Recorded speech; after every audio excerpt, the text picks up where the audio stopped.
नाम तो सुना होगा।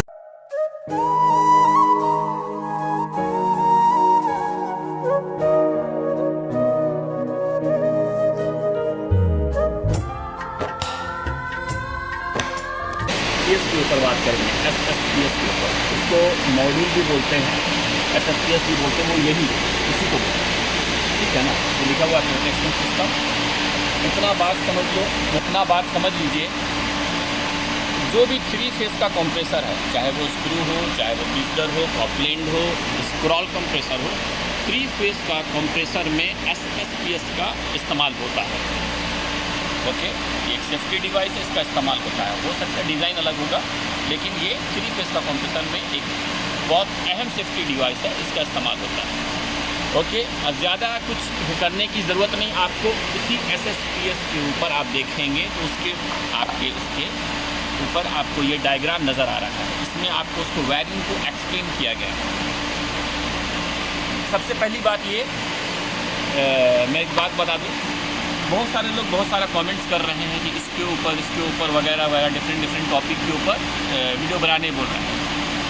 तो भाइयों से एक रिक्वेस्ट है कि भाई थोड़ा मुश्किल है, मैं बना रहा हूँ जिस तरह की, हाँ कोई वीडियो पहले बन जा रहा है, कोई बाद में बन जा रहा है, जैसे टाइम मिल रहा है, क्योंकि काम का लोड भी बहुत ज़्यादा है, काम का प्रेशर बहुत ज़्यादा है। तो भाई लोग थोड़ा माइंड नहीं करें, क्योंकि मुझे भी काम भी करना है, तो वर्कलोड बहुत ज़्यादा है। ओके, तो जैसे मुझे टाइम मिलता जा रहा है उसके हिसाब से मैं वीडियो बनाते जा रहा हूँ, वीडियो अपलोड करते जा रहा हूँ, ठीक है। तो मैं किसी का भी मैसेज को ये नहीं कर रहा हूँ। ओके, तो ये बात मेरे जहन में था तो कहा मैं बता देता हूँ। ओके, अब आते हैं सीधा टॉपिक के ऊपर। ओके, तो जो भी 3 फेस का जो कंप्रेसर है वो उस पर ये एक सेफ्टी डिवाइस इस्तेमाल होता है।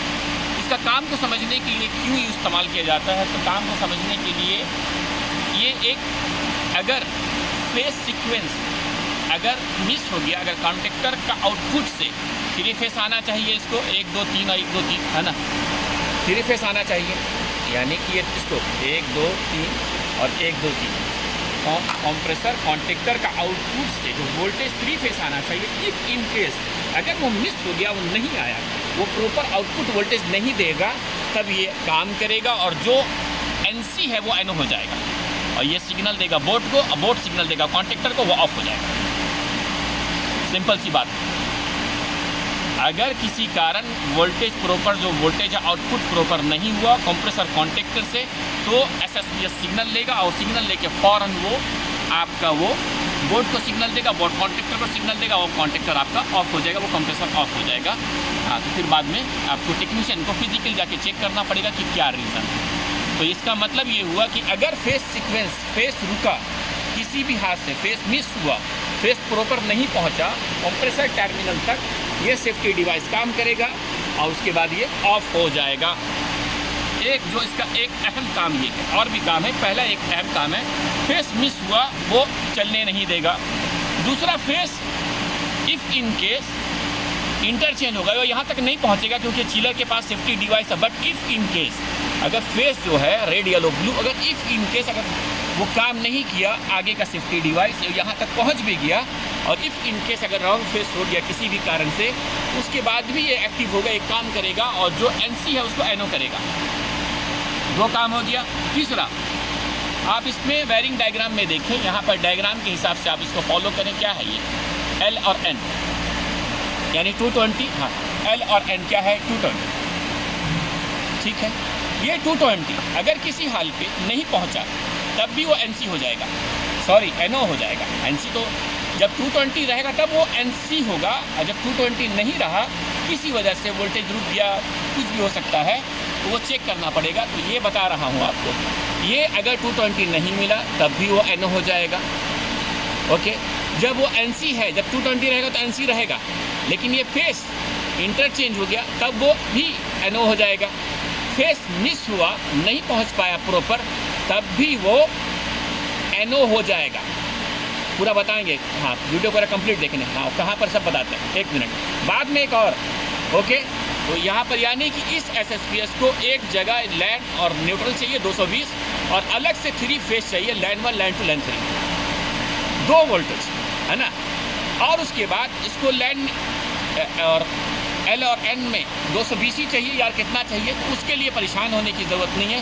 क्लियरली आप इसके पर जाएँ, आप इसका डिस्क्रिप्शन रीड करें तो देख लीजिए 115 और 230, यानी कि ये दोनों वोल्टेज में चलेगा, मल्टी वोल्टेज में, 115 में भी और 230 में भी। ओके, ये दोनों वोल्टेज में चलेगा इसका। हाँ, इसका रेंज कितना है, टेम्परेचर का जो रेंज है वो -30 से लेके +70 डिग्री सेंटीग्रेड तक चलेगा। यानी कि 70 डिग्री अगर टेम्परेचर होगा तब तक वहाँ काम करेगा। उसके ऊपर अगर किसी हाल अगर क्रॉस किया, इफ़ इन केस, तो वो सीधा जो NC है वो NO हो जाएगा। इतना टेम्परेचर को वो सूटेबल है, उसके बाद सूटेबल नहीं है, और -30 तक भी वो काम करेगा। ओके, यहाँ पर होती है। ये होने के बाद एक और काम है इसका, यानी कि फेस सीक्वेंस, फेस मिस, बाद में लैंड न्यूट्रल को एक वोल्टेज। एक और काम है इसका, ओके, एक और अहम काम ये है इसका, अगर कंप्रेसर का जो वाइंडिंग है वो या कंप्रेसर का जो ऑयल है, दोनों, इस बात को दोनों ध्यान रखना, कंप्रेसर का वाइंडिंग या कंप्रेसर का ऑयल दोनों का टेम्परेचर ओवर हुआ जो उसका डिज़ाइन के हिसाब से, तब भी ये NC नहीं NO हो जाएगा, जो NC है। ओके, अगर कंप्रेसर का जो वाइंडिंग का जो टेम्परेचर, यानी कंप्रेसर का वाइंडिंग हीट हो रहा है, किसी वजह से भी हो सकता है, ऑयल कम है तब भी हीट होगा, वाइंडिंग वीक होगा तब भी हीट होगा, तो जो वाइंडिंग अगर हुआ तब भी आपका वो जो NC पॉइंट है वो NO हो जाएगा। फिर आपको इसीलिए कभी भी SSPS का जब अलार्म है तो फ़ौरन रीसेट नहीं करें, क्योंकि बहुत ज़्यादा जो टेक्नीशियन लोग हैं, मैं फिर बहुत पुराने के लड़के की बात नहीं कर रहा हूँ, एक्सपीरियंस लोगों की बात नहीं कर रहा हूँ, नए लोगों की बात कर रहा हूँ, फ़ौरन रीसेट करते। कभी ऐसा नहीं करना, रीसेट से पहले चेक करना कि वो आया क्यों। तो वोल्टेज चेक करना है, 3 फेस, हमको सिंगल फेस से लाइन न्यूट्रल वो चेक करना है, ऑयल चेक करना है, कंप्रेसर का जो टर्मिनल का कंटिन्यूटी चेक करना है, बॉडी चेक करना है, जहाँ वाइंडिंग के एरिया पे गर्म बहुत ज़्यादा तो नहीं है, ये सब प्रॉपर चेक करने के बाद ही रीसेट करना है ना। ऐसा नहीं सडनली हुआ रीसेट कर दिया, ऐसा नहीं करना चाहिए, सही बात नहीं है, ठीक है। हाँ, तो मैं स्पेशली फिर नए लोगों को नहीं, क्योंकि नए लोग तो पुराने लोगों को नहीं बोल रहा हूँ भाई। ओके, अब जो इसका वायरिंग के ऊपर चलते हैं, वायरिंग के ऊपर बात करते हैं। प्रैक्टिकल भी वो हम वोल्टेज दिखाएंगे, लेकिन पहले यहाँ से डायग्राम को फॉलो करो। तो टोटल इसका टर्मिनल कितना, L, N, 1, 2, 12, 14 और 11, टोटल आपका हो गया 7 इसका टर्मिनल का जगह है, 7 का। ओके, 1 2 3 4 5 6 7 का, ठीक है। ओके, तो पहला वाला जो है वो L और N है, यानी कि 220 चाहिए। हाँ, 220 चाहिए LN में। वो कहाँ पर है, वो ऑलरेडी लिखा है, कुछ करने की ज़रूरत नहीं, कोई परेशानी की ज़रूरत नहीं है। हाँ, कहाँ लगाना, ओके, LN लगा बना हुआ, तो वहाँ पर आपको वायर लग जाएगा।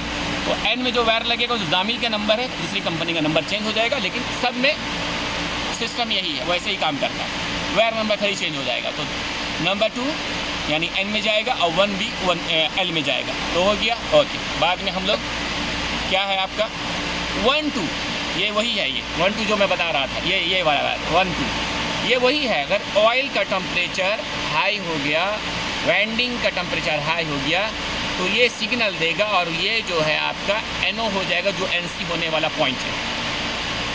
ओके, बाद में अब आइए, हमारा क्या है 12 14 11, 12 14 11,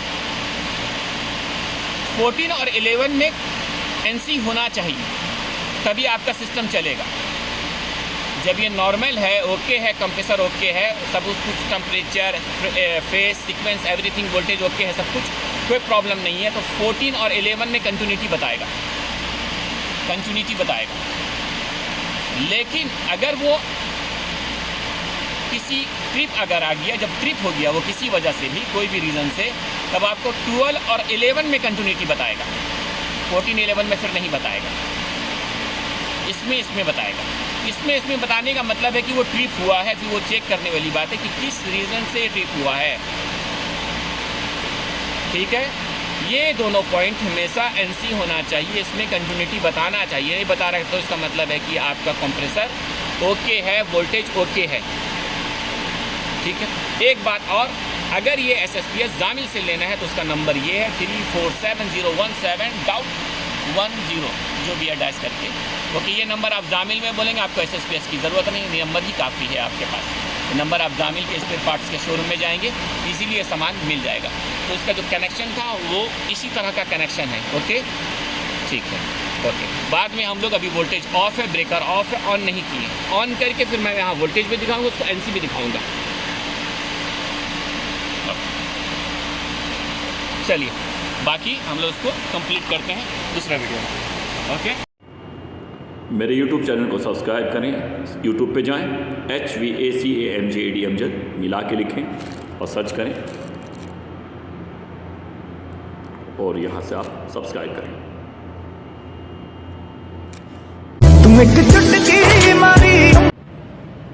please subscribe my channel, like, share, और कोई सवाल है तो आप कमेंट्स कर सकते हैं।